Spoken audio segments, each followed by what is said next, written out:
Hello, everyone, and welcome to today's webinar, Empowering Early Career Professionals for Client-Facing Success, the discussion on Gen Z. I'm thrilled to be joined today by Marni Taradash. We'll introduce her formally here in just a few minutes, but I want to give everybody a second or two to get into their chairs, so to speak, and get logged into the webinar platform. And while we're doing that, we'll just do a little bit of housekeeping.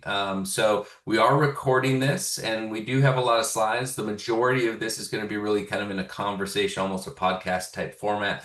But we do have some slides and some data that I think you'll find interesting, and we'll share the slides and the recording with you later in this week. You'll be getting that from us. As well, Marni has agreed to share a little bit of her handbook. Can you talk just a little bit about the handbook that you'll be sharing, Marni, as well? Yeah, that's the Gen Z CX New Hire Toolkit, and I'm excited to share with everyone who attends today some manager tips from our program. Perfect, perfect. Okay, so let's go ahead and get started. This is meant to be for you, the audience. So if you have questions, please put them into the chat, put them into the Q&A tab. We're going to kind of break this up into three segments, and we'll kind of have some conversation, take some questions after each segment, as well as some time for questions at the end. The entire program should be in the 45 to 55 minute range on this, and we'll go from there. So I want to start by just introducing myself. Most of you probably know me. I do a lot of these webinars. My name's Gregg. I'm the founder and the CX strategist for ClearlyRated, the leading provider of CX surveys and platform for professional service firms. But the real star today, and the person I've been really learning a lot from on this topic, is Marni Taradash. She's a principal consultant and founder at Client Experience Strategies. She is a CX strategist and consultant. She's got 15 plus years in executive roles, the last 10 years of which have been really focused on client experience. She founded Client Experience Strategies, bringing a lot of good execution, training, and information to all types of firms, including professional service firms in areas such as client escalation strategies, client experience strategies, execution, and the topic for today, which is helping Gen Z employees get really proficient in how they work with clients in a service organization. And so, Marni, thank you for joining. Thank you for giving your time and your expertise on this topic. Just a quick kind of warm-up question for you. What do you think is actually the biggest misconception about Gen Z employees in your experience? Thank you for asking, Eric, and thank you for having me here, and especially thank you to everybody who's taking time out of their day to join us today. I hope you find this valuable information. I believe the biggest misconception about Gen Z to employers is the mindset. I think it's common to think that Gen Z is a problem to fix, but the reframe is that they're a talent pool to activate. And another big misconception is that they're anti-work or anti-in-person, but just because they're the digital first generation, meaning their formative years were online, the misconception is that they aren't hungry for in-person connection, but they are, and they're highly responsive to coaching and clear growth paths. Yeah, when we've done research on Gen Z as buyers, right, as influencers, they're oftentimes not the final decision maker, but they're more and more becoming influencers and decision makers in some of the Indeed. buying of professional services. One of the things that we've seen is that their ideal interaction actually is more human-based than Gen Y. They've actually kind of swung back a little bit, and they really value the expertise. They really value some of that human element in general, and so I think it's a really interesting generation that can't really be put into a single place. Said.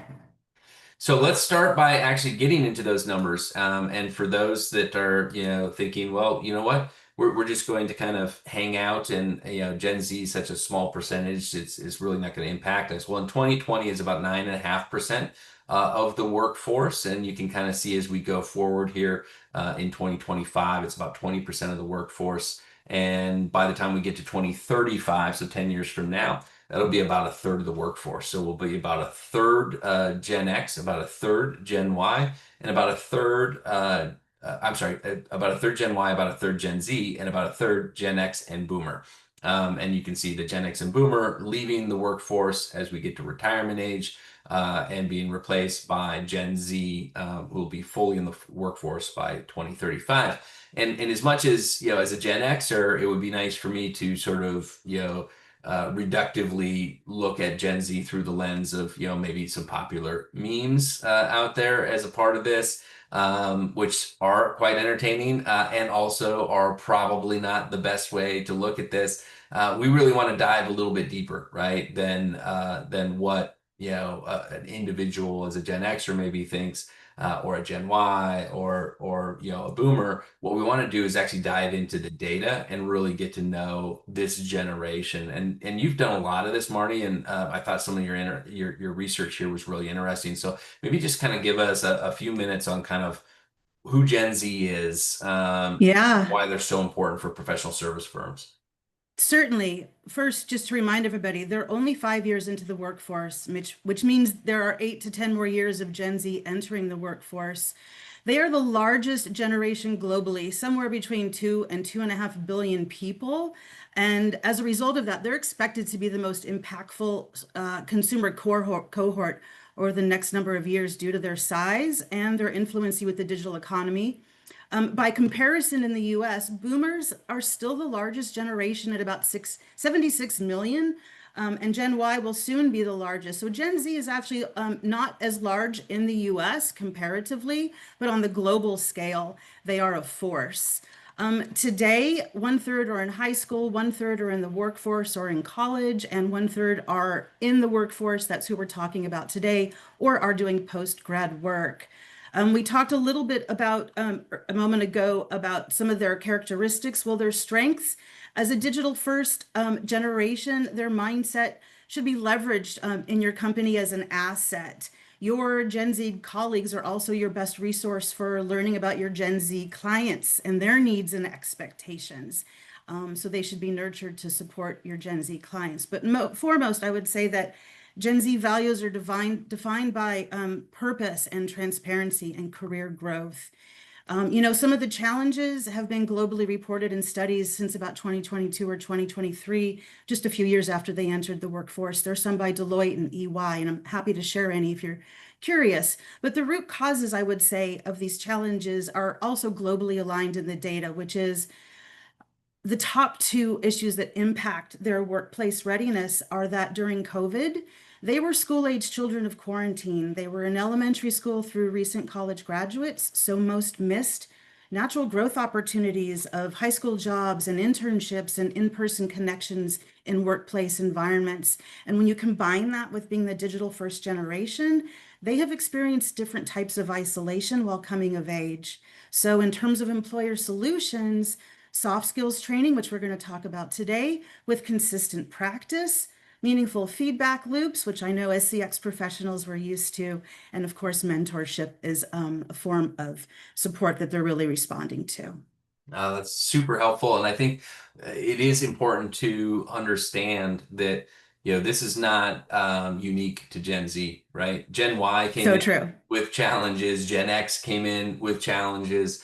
And so a lot of this, what we're talking about here, is specific to Gen Z only because that's the generation that's at this point in their career. But really, there's some unique aspects about this generation because of COVID, because of some of the things there. But what we're really thinking through here is just really inexperienced professionals, right? How do you upskill inexperienced professionals quickly so that they can be productive for your firm, especially when, in professional service firms, they are the brand, right? A lot of times, maybe it's a partner at your firm, maybe it's a leader at your firm that is establishing that relationship. But a lot of times it is, Gen Y and now increasingly Gen Z earlier stage career professionals that are really carrying that brand torch with the majority of the interaction. And so it's so paramount that we tool them and we train them and we give them the autonomy that they need to really actually be successful there. So let's break for just a second on this. I have a question. Then if there's any questions from the audience, just on now and in the future, what we know about Gen Z, go ahead and put those in the tab here. But the question that I wanted to kind of have you tackle to start with is, we are seeing them show up as clients of professional service firms as well. So not only are they employees servicing our clients, but they are, on the other end of that as well. What are some of the things that you're seeing, difference in what clients expect if they're Gen Z or maybe even Gen Y? Yeah, I love this question, Eric. What are the client experiences that will best speak to Gen Z as clients?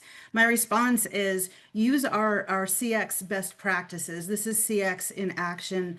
Generally, the data is showing that, providing those clients digital service options and communications as well as collaboration is really going to speak to your Gen Z clients. They also really value transparency and authenticity, so the degree of connection that you're able to make. And another value of Gen Z is shared purpose and connection and values alignment. So as your relationship builds and as you're active listening to your Gen Z clients, keep some of these things in mind, and the connections will be there. Yeah, I remember when we used to talk about brand and we used to talk about brand and your employment brand and as Mm, though those two things could be different.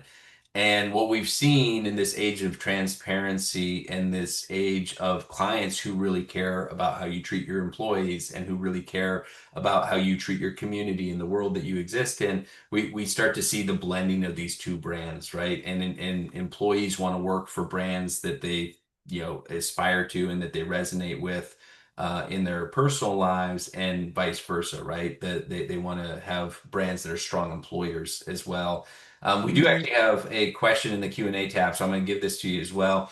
Um, Given that Gen Z is, just starting in the work group or not even into the workforce yet, what are some of the differences, or are there some between those fresh out of college, or versus those that are a little bit older? Yeah, some of the differences include, I think that first cohort that is currently in the workforce, ages 22 to 28.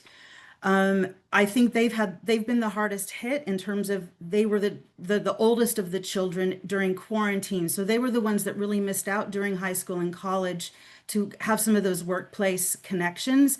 As we think of some of the younger Gen Z, and as they go into high school, the ones that are currently in high school and the youngers that are coming up, they will have had more experience and in-person connection and workplace connections.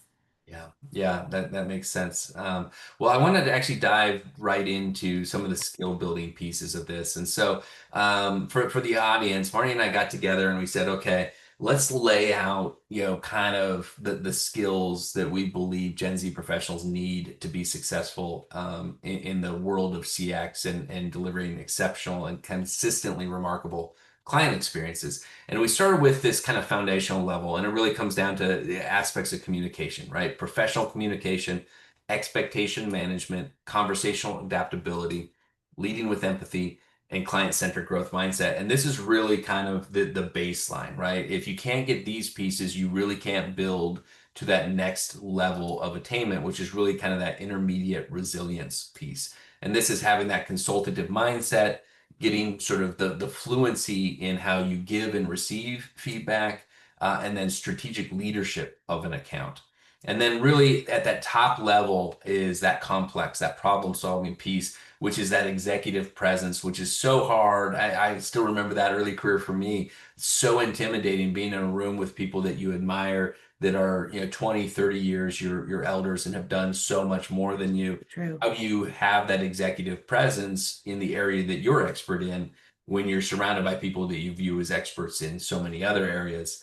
and then of course the conflict resolution piece. And so we'll talk through each of these areas. There's certainly some overlap as we go, but let's jump right in and start, foundational level with that professional communication. So there's a lot on these slides. We purposely did this. We don't expect everybody to read them. Marnie's certainly not going to read them, but we wanted this to be a good takeaway for you all as part of this training. So Marnie, kind of, without going deep into everything, what are a couple things that you really want to kind of bring out around professional communication? Yeah, so as the headline says, they often lack the communication skills necessary for success. Sometimes their communication is too informal for the workplace. Sometimes they lack the basic in-person conversational skills to make a connection with new people in the office or even new clients. And they haven't quite had enough time to learn some of the good practices around being proactive and not reactive. So we have to remember that there's an emotional component behind all of these skills that allow for people to grow into them to be successful. Of course, training and awareness is the baseline to get these skills founded into their daily work. And the support that is provided is really going to lift up the opportunity to build the professional communication skills that we're seeking at this foundational level. So the couple things that I see on this quite often is a combination of too informal and yet not informal enough. So too informal meaning kind of sloppy, right? The same way that we would, communicate with our family members or our friends, the grammar pieces on that. But I want to point out one thing that I think is a major mistake that we make on CX, right? Being a really solid CX professional means that you are thinking ahead on behalf of the client and you're acting, and that's that proactive piece. But the other aspect of that, you cannot be a trusted advisor for your clients if they don't know and like you. And so you have to allow some of that in. And one of the big mistakes that I see, and I think that at the university level, we make this mistake all the time, we discourage the idea of the conversational things, that asking about a weekend. And so one of the things that we did that was really helpful at Clearly Rated is we really pushed all of our client and prospect facing people to at least include two sentences once a week with every client that they interacted with that were just personal. Tell them about your weekend. Ask about their weekend. Share a little bit of insight, and it's got to be authentic, but it can really work. And my favorite example of this, Marnie, we had a research associate who was big into fixing up hot rods. And we had a client who was 2 years away from retiring, a female client who was 2 years away from retiring. You wouldn't obviously think that this was going to be a shared passion, but instead of Right. trying to pretend like he cared about the things that she cared about, he said, "Hey, how was your weekend? I got some time with the hot rod. I was able to do this. I'm fixing this up." And then he went on to the business piece of it. Well, she replies back and she says, "Oh my gosh, I can't believe this. My father passed away about 6 months ago, and he left us this 69 Chevy Chevelle that we're going to fix up in his honor." And John, our research associate, sent her all these websites and things that were good. Sent her a $50 gift card to one of his favorite websites. And they had this massive connection that would never have happened had he not shared a little bit of that personal piece. So I just Yeah. encourage people to like button it up and make sure that you're proud of how you're writing, but also let that personality come through, right? I totally agree. And I love that example. It also reminds us, we're talking about generations by their labels. If Yeah. we strip it away for a moment, we can also think of this as, kids, parents, grandparents. They're kind of the same people we work with that we spend our time with in our lives. So, as a Gen Z who might be struggling to find the right words in communication in different contexts, or as that person at the receiving end, kind of soften it a little bit and remember about our own interpersonal relationships where the communication might be a little bit easier and flowing. Yeah, I love that. That's really good advice. So let's go to the next piece of this, which is conversational Yeah, adaptability. Can you kind of explain what you mean by this first and then kind of go through certainly. things? Yes. So conversational adaptability refers to the ability to sort of be fluid and comfortable with different kinds of audiences across different kinds of channels, right? So as you're new in the workforce, you're maybe thinking about your phone communication, or you were just telling stories about email communication. We don't need to think of them so segmented. It should be thought of more fluid. And the practice and the skills that go into this foundational skill, again, if we remove the workplace environment and think about our personal lives, how are we adaptable conversationally, as we're doing digital conversations, as we're doing in-person conversations, or even in a retail environment when you're having a problem to solve, perhaps. So this is really what it means to be adaptable in different conversational contexts. I think the thing that stands out to me on this is just understanding, we use email so much, and just understanding that there are conversations that will go significantly better by phone. Anytime there's a difficult message to deliver, that is tough to do in a text or an email, right? That's why there's Yeah. jokes all the time about breaking up with a, girlfriend or boyfriend via text and how terrible that is, right? It's not the right way to use that tool. And by the way, all the generations could use a reminder on that piece of it, right? The first text that I ever got from my dad was him announcing that a childhood friend's father had passed away. Literally, the first text he ever sent me, his hello world was the one thing you're not supposed to send via text, which is a sensitive piece of information. And so we just have to remind ourselves and understand that picking up that phone so that you can act in real time, right? The problem with email is that it's lags and it lags and it lags and it lags, Right. and you don't have the ability to kind of nuance search in real time. What do you think is the challenge around the body language piece? Talk a little bit about how, Gen Z specifically could work on that skill, because that's a tough skill. Yeah, it is a tough skill. You know what? A simple practice hack is to schedule time with yourself in a Zoom and just start telling a story and watch your body language, or maybe have a friend be at the other end of that call and have a conversation, have them ask you questions, and watch your body language. And there are tools that will also help you practice in that regard. But it's kind of classic. It's like looking in the mirror when you're practicing for a school play, so to speak. Yeah. Yeah. And I think honestly that we record so many of these Zoom meetings in professional services. Like just go back and watch a couple of those. Maybe watch the one that you don't want to watch, right? The one that kind of went Indeed. poorly. And those are the ones where we learn a lot. And I think that part of this overall is just really reinforcing for, your Gen Z employees that this is not, a slap on the wrist. This is not like this is Right. us really making a commitment to making you the best professional we can. And Indeed. if both sides are focused on that, that means that we're going to find things that you'll look back on and cringe later. But Yeah. that's how we It learn. was to your point, it was only a generation ago that the conversational adaptability was about adapting to technical communications in the workplace. And, just this generation later, it's quite the opposite. But to your point, that every generation, every freshman generation in the workforce has their own sort of period of adjusting to what's new. Yeah. And that's actually how you show progress too. When I was in college, I worked at a radio station for a couple of years, and we had to go through, tape reviews of our on-air stuff. And, by the second year, going back and listening to my first 6 months was appalling. I mean, I can't believe that they even let me on the microphone at all at that point. But it also was a good reminder of, oh, you don't really notice it day to day as an employee necessarily, but you're getting so much better as you're getting that experience if you are paying attention to it and trying to work on things. Yeah, well said. Client-centric growth mindset. Talk a little bit about this. So there's a couple things combined in here. Client centric, meaning we're always thinking client first. We're remembering with that the growth mindset that our clients are central to our ability to keep the lights on and have paychecks. So when we combine these two things, we are basically teaching the foundational skill of how to think clients first and how to be thinking of the invisible ways in which our work as client facing professionals impact the growth of our company.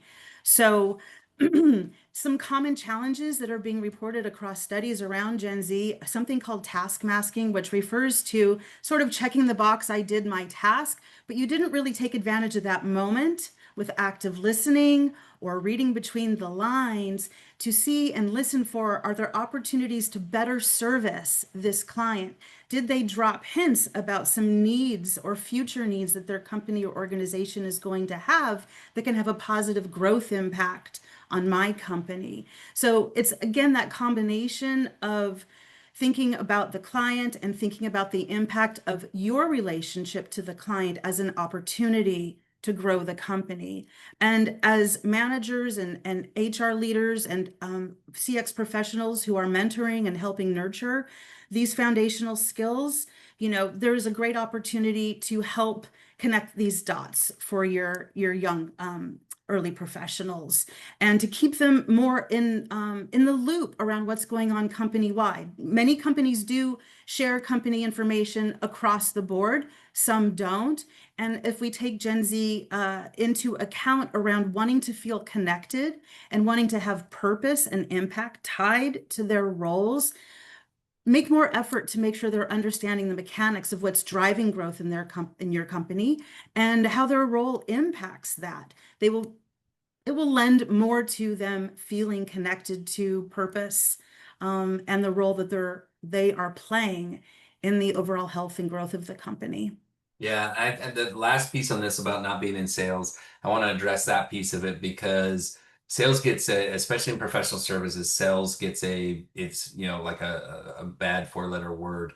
And the reality is that we're all selling all the time, right? Mhm. As practitioners and professionals that have expertise, we are selling the belief that this is the right thing that our clients should do at all times. And so if you really know your clients well, and you really care about them and you want them to succeed, then you will find opportunities where there's an intersection of what you can do to add value and what they need to succeed or to have peace of mind or to protect themselves. And when you're in that spot, and I've seen it, like people go passionately talk about, oh my gosh, you've got to do this. This is such a risk if you don't get, this in place and did all these different things and they'll come out of that conversation and they'll feel like they were a great practitioner and what I'll tell them is like no, you were a great salesperson in that moment because you did what was right for the client and the firm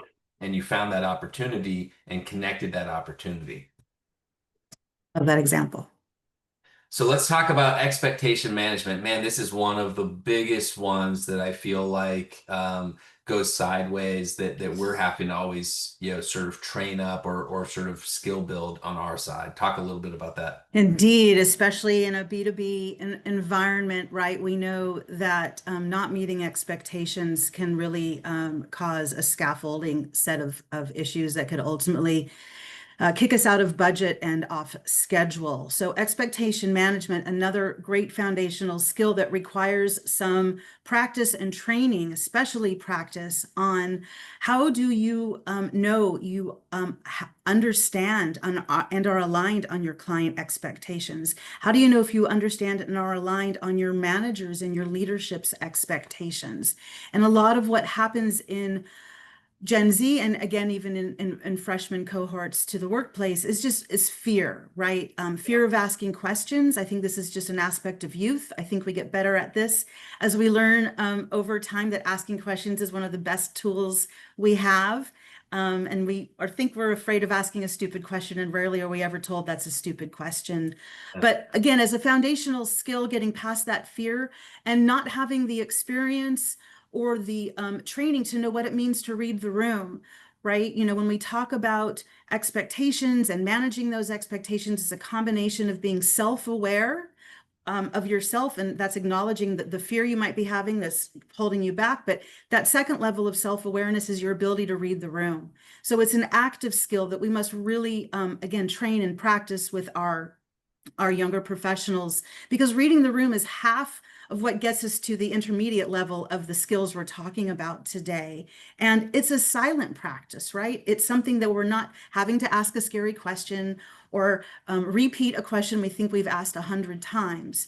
it's about that ability to active listen, to connect the dots around what we know about our client, so that we can get closer to meeting expectations as well as learning about those expectations.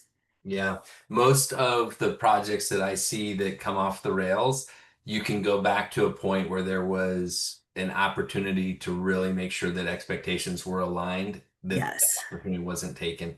And we see it in, I know we have some recruiting firms on, like that's the biggest thing that we see with recruiters is, they take orders early on and they assume that the hiring manager that they're working with has everything set. And so instead of asking, hey, do you really need 5 years experience? Because, in my experience, that's going to be difficult to find at this salary level. Instead of asking some of those questions and digging in on the front end, they come back at, 2 weeks later and they say, hey, there's not much, talent available in that spot. And it sounds like they're making an excuse. And so the more that you can be proactive and ask these questions about any of your projects, it's going to help you to manage those expectations. It's going to help you to stay out ahead of it seeming like you're making excuses if things do go a little bit sideways later. All right, leading with empathy. Ah, I love this one. I've said this, I believe it's perhaps the most important foundational skill for future leadership. I think this is also foundational to active listening and really being able to read the room. It's so easy to sometimes assume the worst from people, especially if you're in a difficult moment with a client or a coworker. And just the mental mind shift of leading with empathy and assuming positive intent. You can even feel your shoulders lowering and your mind sort of shifting to, well, maybe I just don't understand, or maybe this person is having a really bad day and I'm somehow at the receiving end. There is so much power, I suppose, in leading with empathy in terms of removing our own biases, removing our own bad day, perhaps, and really seeing a moment and people through a clearer lens that can help any situation move forward with more transparency, better communication, better opportunities to learn and grow from each other. It's very foundational. Yeah, and I think this gets back to one of the early ones that we talked about, which is about building that relationship.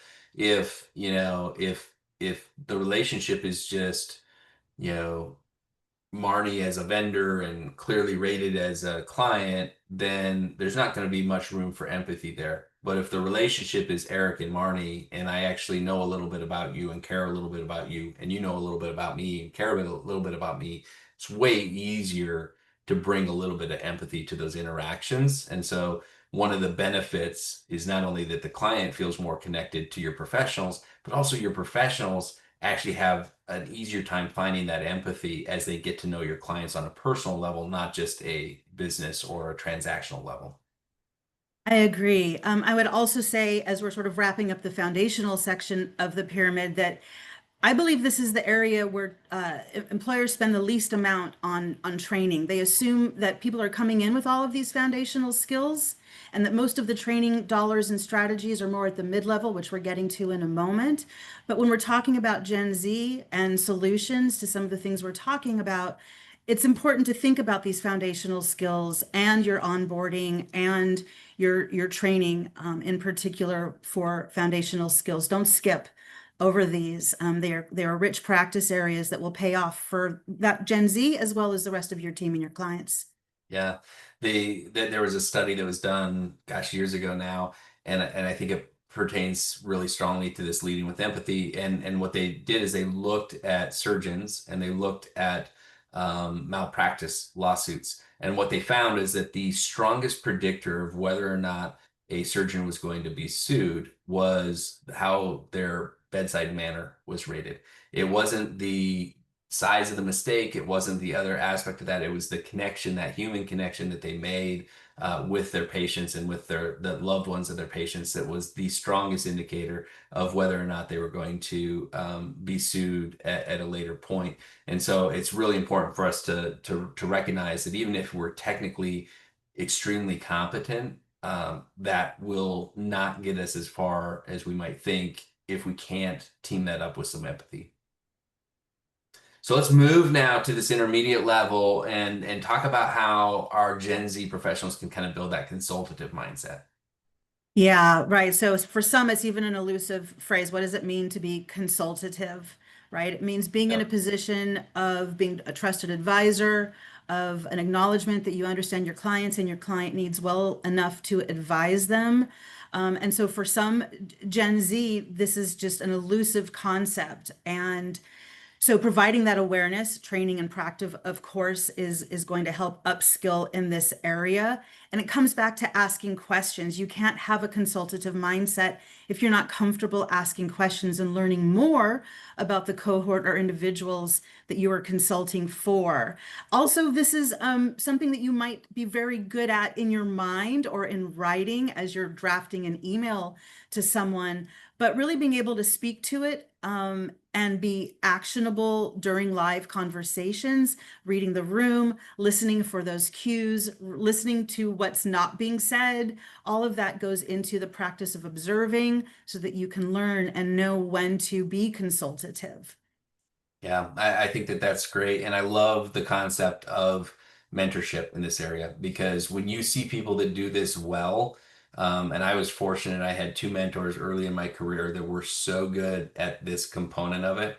It was really, really helpful and it was foundational for me to kind of take that next step beyond some of the things we've already talked about to really being comfortable, guiding and not just, taking feedback and producing.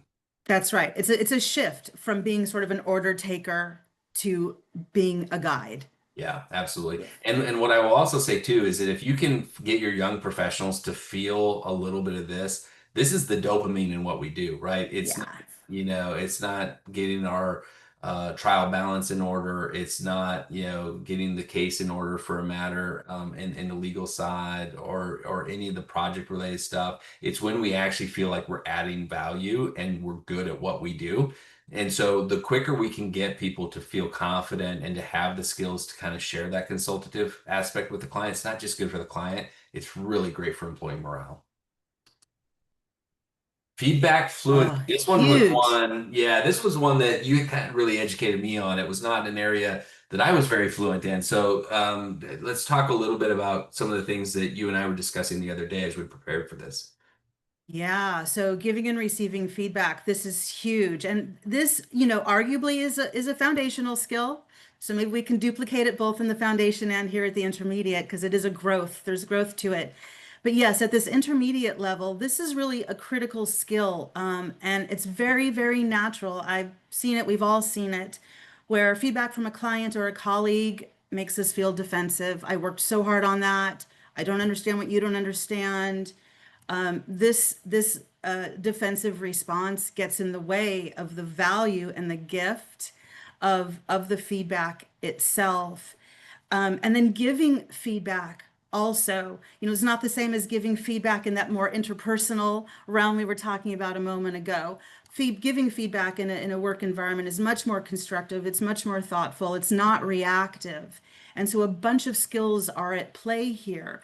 And if you are someone who's not comfortable giving and receiving feedback, there are easy solutions for partnerships with your manager or other peers or mentors in your organization. One thing to note about Gen Z in this area, if you think about it as a digital first generation, they are in a digital world. All of us in a digital world are so used to those likes. And speaking of dopamine, we like when we are liked, especially the more followers, etc. We don't think about those necessarily as mechanics as feedback, but to Gen Z, it's absolutely the same place in the brain as feedback in the real world. So keeping in mind that they do love feedback. Gen Z is used to getting feedback. Take advantage of that and amp up. Don't just wait for annual or semi-annual performance evaluations. That's not going to create the change that you as a manager are looking for, and it's not going to create the support that the Gen Z or young professional is looking for. So have a cadence to it. Have talk to your Gen Z with transparency around what sort of feedback loops are going to work. And I wouldn't be surprised if in the process your Gen Z suggests they'd like to give you feedback as part of that loop as well. And I encourage all of you to be transparent and to model giving and receiving feedback. Yeah, I think the other thing to kind of make note of here, in my opinion, is that 5-to-1 ratio, that golden ratio of positive to negative interactions. And if you're even if you're having consistent feedback and it's mostly negative, and that can be easy as managers. We just are thinking about, okay, I need them to do this, this, and this, and that's what we're sharing. Well, if that's what they're getting even half the time, they're going to start to get defensive. But if you can share things that are going well and heap praise on when things are done exceptionally well, then when we come and we say, hey, let's talk about this is an area that I think we need to really work on and improve, it can be taken in the context of feeling like they're being recognized for the things they're doing well, and it makes them more ready to hear about the things that they need to work on. Strategic leadership. Go ahead and talk a little bit Uh, about what you want our audience to take away from here. Yeah, so as an intermediate skill, this scaffolds and builds upon everything we've been talking about, which is knowing when to step up and to push something forward or through, even if it may not be uh, yours, your responsibility. If you are in a moment where you are finding a gap in leadership and it's appropriate, using best judgment, of course, but having the courage to speak up and say what is going to help the room in the moment. I've been in many experiences with younger professionals around, oh, I wish I had spoken up. That's that sort of regret when you don't take a strategic opportunity. Um, and learn from experience. Sometimes speaking up can lead to a mishap of words and bulldozing a moment. We've all been there. We've all been in our first 5 years in the workplace, and taking some leaps will have some learning curves. But this is so important, I think, as a professional who aspires to be client facing with confidence and skilled leadership. This is a natural part of the progression of skills and something that, as managers and leaders, we can exemplify and support the younger professionals with how to do it, when to do it, and even examples of when not to do it.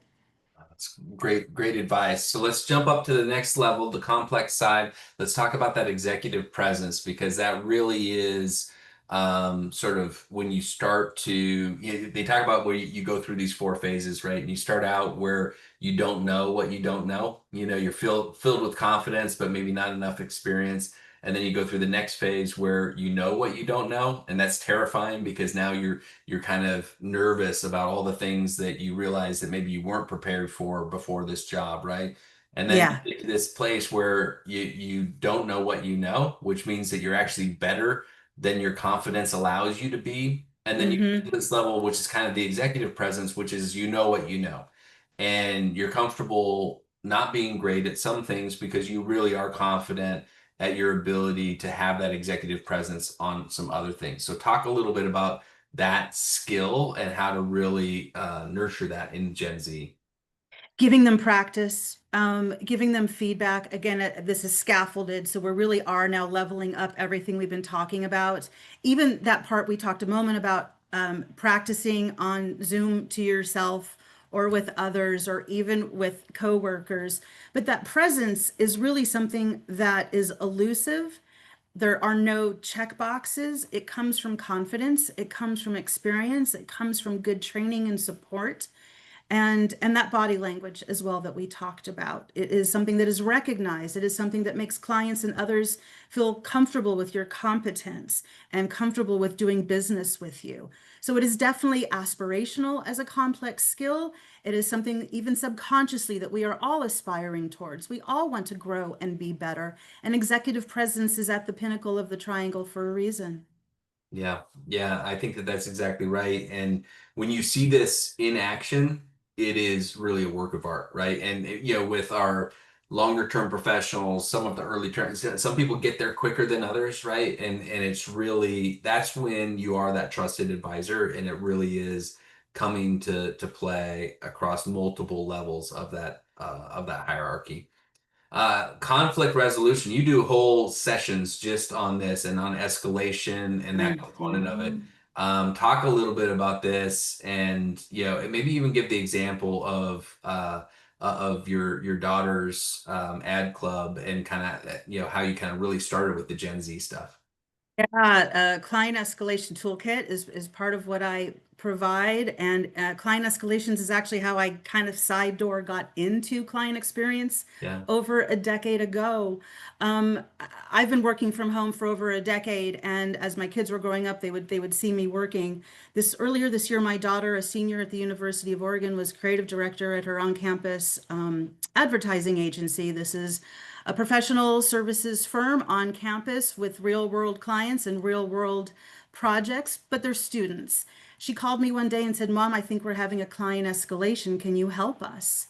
And I, as I do in client escalations, had her ask her team a bunch of questions. We met, we talked through it, and it was a captivating 90 minutes that was scheduled for only 30 minutes with many Gen Z saying, I wish I had known this before we started our client work.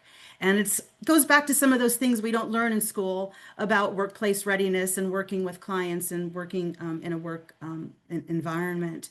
So conflict resolution, again, a complex skill. It takes practice. It takes years of observation in some cases. Perhaps you're part of a team in escalation, and so you're in those scary meetings, watching other people manage the moment that is happening to get through the resolution.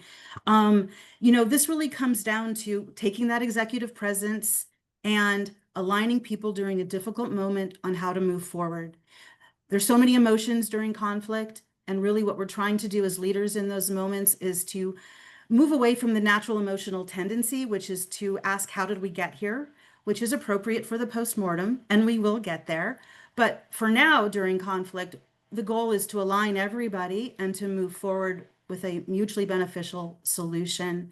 And so that's what this work is really about. It is a pinnacle skill, and it's also a very satisfying skill when you're able to really own the mechanics and the tools that can help so many people during a difficult moment. It's why I love this work. Yeah. As crunchy as it is, I love the opportunity to figure out and help support people how to be happy and get out of the scary moment.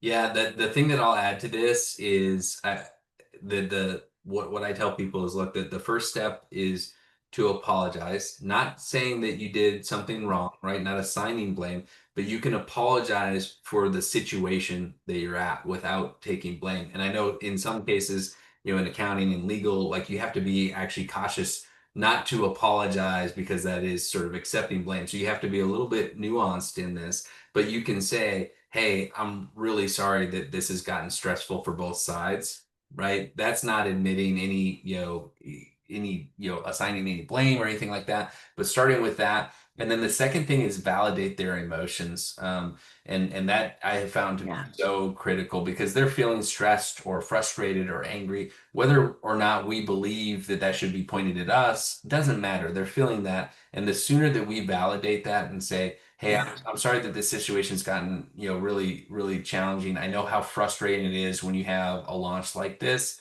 that doesn't go to plan and it really kind of blows up your days. And so let's talk about kind of how we move on from here. But I just wanted to say, I do recognize that this is a challenging thing, and I'm sorry that it's, gotten to this point.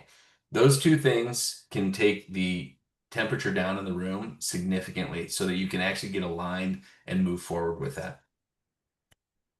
So we're gonna go rapid fire. It's about 10 minutes before the top of the hour. So we'll go quick on these, and then for those on the call, if you do have questions, we'll have a little bit of time for a question or two at the end. If we don't get to them, send them to us directly, and we'll get there as well. So let's talk about how you improve CX and engage these Gen Z professionals. So let's kind of talk about best practices here. Yeah, so they're not a problem to solve, right? So I'd like to share a quote that has stuck with me from a 2023 report titled The Power of Gen Z in the Workplace. And it says, employers who listen to and empower Gen Z stand to build more trusted, resilient, and future-ready organizations. So mentorship in life practice, pairing each hire with a mentor and using in-person workshops to build connection and confidence. And as mentioned earlier, connecting daily work to the firm's mission to strengthen Gen Z's motivation and trust. Yeah, it's so key. One of the most important aspects that I think we have to do, to understand is how to engage this group, how to get the most out of this group, because it maybe is different than your leadership team, right? And what they care about might be slightly different, and how they're the stage of their life they're in, what they're willing to give, how they're willing to make trade-offs. And if we can find the place that overlaps, we're going to be way more successful. So we'll talk about the feedback piece. This is obviously one that's near and dear to my heart. Yeah, of course. So these are our client experience best practices in action, getting feedback and then taking action on that. So taking a quarterly pulse, or having open forums, recurring surveys, and listening sessions. This is the best way to get to know who your early career professionals are and what they need to be successful. And we already have the tools to do this. Yeah. And I think that when you have that feedback, it gives you an opportunity to explain some of the realities of the business, right? Because as I Yes. know for us, like leading, clearly rated, like I would look at some of the things and just go, well, that's just not realistic. Like, I would Right. love to be able to do that. It's just not realistic. And then I have to kind of check myself and say, well, who has ever taught them why that's not realistic? Who has ever taught them, the economics of what that decision would look like? Nobody has, right? And so if you can bring that there and really listen, but also really educate, you're in a much better place.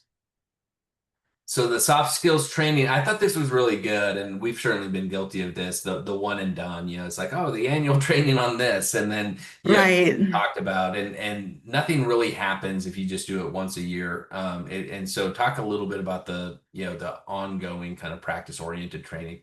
Yeah, there's some concern that maybe Gen Z is expensive to train, but a lot of these best practices are just time and your fellow teammates. So shadowing people who are good at soft skills, again, peer-to-peer coaching, live in-person practice to counter any gaps, and micro learning and role playing. This is, just tried and true over time. And the one and done, as you mentioned, is just, it's not going to work here. As said earlier, one of the things that makes Gen Z distinct as a freshman cohort in the workplace is that combination of COVID and digital first. It created a different kind of isolation that prior generations didn't experience and can't necessarily relate to.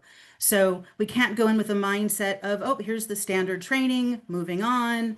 We need to be mindful and supportive around the practice that can be applied from the resources in the building. Yeah, and honestly, one of the best practices that I've seen on this is almost a reverse mentorship, right? Where Mm, we put our early career professionals with people that they can learn from, but we need to really encourage our, later career professionals to go in with that same sort of desire and curiosity to seek and understand. And that really can reinforce both sides having a better understanding. So how yeah. do we, how do we take their insights and kind of get that into a feedback loop? So talk a little bit, you talked about getting their feedback, but now talk about operationalizing that. Yeah, governance in action, right? So taking all of these insights and turning them into programs, if you will, or mini programs, nano sessions, based on what we learn about what Gen Z's needs are, or what your particular early career professionals are telling you their needs are. Operationalize that, turning that into action, and showing that level of support will absolutely increase loyalty. This is proven and shown in the global data that's been reported about Gen Z in the workplace over the last number of years that they've been in the workplace. And one of the things that keeps coming up from employers is I see them job hunting, job hopping. I read about them job hopping. This kind of work, talking to them with transparency, authenticity, taking their feedback and operationalizing it, that level of support is going to increase their loyalty. So if you do have concerns about Gen Z hopping, know this, and know the data also shows that every freshman class in the workplace over the last number of decades, their first 5 years, the data shows everyone job hops while they're Yep. looking for where they fit and where they're most likely to stick as in a Gen Z context, is when they're feeling the support that is going to drive loyalty. Yeah, exactly. Yeah, let's talk a little bit about that career path and that path to development, because that's another important piece for our early stage professionals, is having the ability for them to see where they can go with their career and how your organization or your firm can help them. Yes, indeed. And especially with the older cohort of Gen Z, right? So, like, they're 5 years each. And this today we're talking about are the older who've been in the workforce for the last 3 to 5 years. And so, they're looking for stability. This older cohort was alive during the Great Recession in the early 2000s. They saw the instability in their own home financially. They saw the Great Resignation in their home when their parents during COVID were like, I need more work-life balance. I need more value at work. They saw all of this happen. And so they are looking for that stability in a company that is going to partner with them, listen to them, and show them the way to have a career path. As mentioned at the beginning of this conversation, it may seem like they're not hungry for connection, but even if they don't say it, or even if they don't even know it themselves because they're too young to have acknowledged it yet, they are eager for that connection. And mentorships are going to be a big part of helping them grow and to be connected to your firm and your colleagues. Yeah, yeah, absolutely. Well, this has been outstanding. I know we have a couple of questions that are in the Q&A tab already, so I want to make sure that we go to these with just the last 5 minutes that we have. The first question was, you both have talked a lot about reading the room. What are some tips for reading the room if you're on a Zoom or a Microsoft Teams call? Question. Don't be multitasking. Yeah, I'd say that's first. Make sure yeah, you are paying attention. And, reading the room is really about body language and about listening to the cadence of someone's speaking. Is someone hesitating? Are they unsure? You can take note. Maybe they don't, whatever it is, the inference, the takeaway is. Reading the room is really about removing yourself, watching the people, watching the body language, listening between the lines. And I think it's the same. Personally, for those of us who've had experience presenting or being in room conference rooms as such versus Zoom rooms, it's somewhat the same tools that we use to read the room digitally. It is a little bit harder. Some people aren't on screen. I think that's the hardest of all, yeah. right? When it's a Zoom and people are not on screen. So maybe if you have any control over that, encourage everybody to be on screen. That gives those of us who are watching reading the room a bit more of an advantage because we have the body language and not just the verbal. Yeah, the other thing that I'll add to that is this is a great place to use questions, and the more specific the questions, the better. If, we have a group of, 5 people on a call, and I say, something, and then I say, now, does that make sense to everybody? That's a pretty mediocre question. I find myself doing this a lot, right? So I can actually take this advice as well. But it's very different if I say, so Marni, any questions on what I went through? I know that's a little different than what you've seen in the past. How does that kind of resonate with you? Now I'm giving you a chance to verbalize some things, and I'm also in your answer giving myself a chance to read what you're not saying as well, right? I can read that hesitation because I've asked those specific, Yes. and I think Yes. that matters a lot. That's a Uh, great point. which ways do you find the best to deliver training to Gen Z? Is it digitally? Is it in person? Is it what kind of methods or kind of modes do you find most successful? Certainly. Yeah, no, it's a great question. And the answer is a little bit of everything, right? Again, digital first, it doesn't mean we're going to keep handing them digital only solutions. Yeah, Part of the equation here is to get out of the digital first mindset and force, and I mean that gently and respectfully, but to force them to have more real world opportunities to connect. So when it comes to training, we've talked a lot about the in-person stuff with mentorships and conversations around feedback loops. All of that is going to go a long way. Digitally speaking, oh my gosh, there are so many options from AI tools to a variety of training types from nano training, TikTok style video, quick hit under, 5 to 10 minutes in nuggets that come with an offline component for practice. So Yeah. that hybrid training solution, I think, goes a long way. But don't just rely upon digital training. Force your own selves as managers and perhaps L&D and HR professionals to mix it up and to ensure that there's a lot of in-person connection tied to any digital training. Yeah, yeah, no, I appreciate that.